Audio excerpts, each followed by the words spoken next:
And tonight, new terrorism concerns right here at home amid the attacks in Israel. And Senator Tom Cotton of Arkansas, he is now urging the Department of Homeland Security to act. In a letter to Secretary Mayorkas on Monday, Senator Cotton calling on the department to deport foreign nationals who have showed support for Hamas terror attacks. Now, the senator cited a federal law which states that any alien who endorses terrorist activity or persuades others to endorse terrorist activity is inadmissible.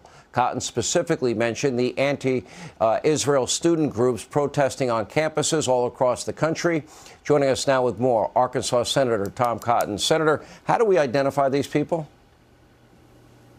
Well, Sean, it's good to be on with you, and we, of course, should deport foreigners who are on our soil advocating for terrorist groups like Hamas. American citizens have a right to make a fool of themselves or engaged in morally depraved speech, but no foreigner has that right on American soil.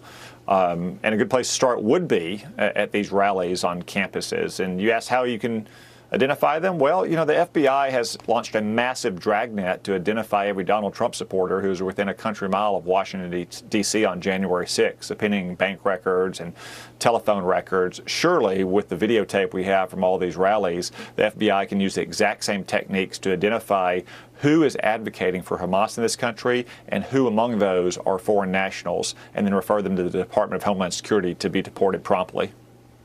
Yeah, okay. So we got to do this. I don't know, what are we to think of our fellow Americans taken to the streets, be it in New York City or on college campuses around the country?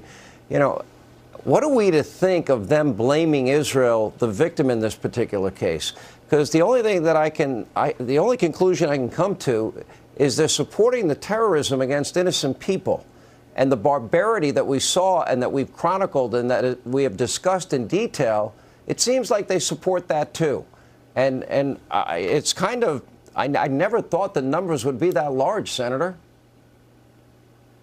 Yeah, unfortunately, Sean, that's right. Now, I think a lot of it is just rank anti-Semitism. These people who take to the streets to support Hamas and to excuse what Hamas did in this savage massacre of now more than 1,400 Israelis, the worst slaughter of Jews since American GIs liberated the concentration camps in the World War II.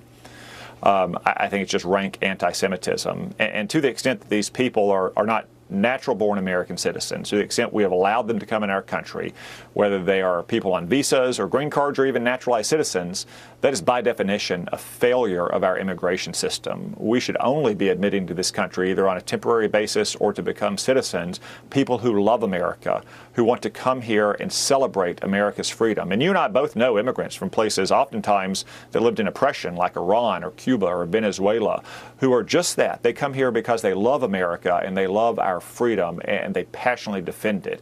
If we admit anyone to this country who goes out and marches on behalf of Hamas, especially after the savage butchery of October 7th, it is by definition a failure of our immigration system. Well, I think if you agree with me, Senator, I bet with 8 million illegal immigrants Joe's letting in, the terror cells are in this country because of his open borders. Would you agree with the odds being very high that's true? Just in the last few days, we've had 2 Iranian nationals we know enter. There are thousands of foreigners from countries that have known terror networks or who simply can't be vetted. It is a grave danger to our people. We have to close our border. 19 Iranians, 17 Syrians just in the last week trying to get in. How they got there, who paid for it, I don't know. Senator Cotton, thank you.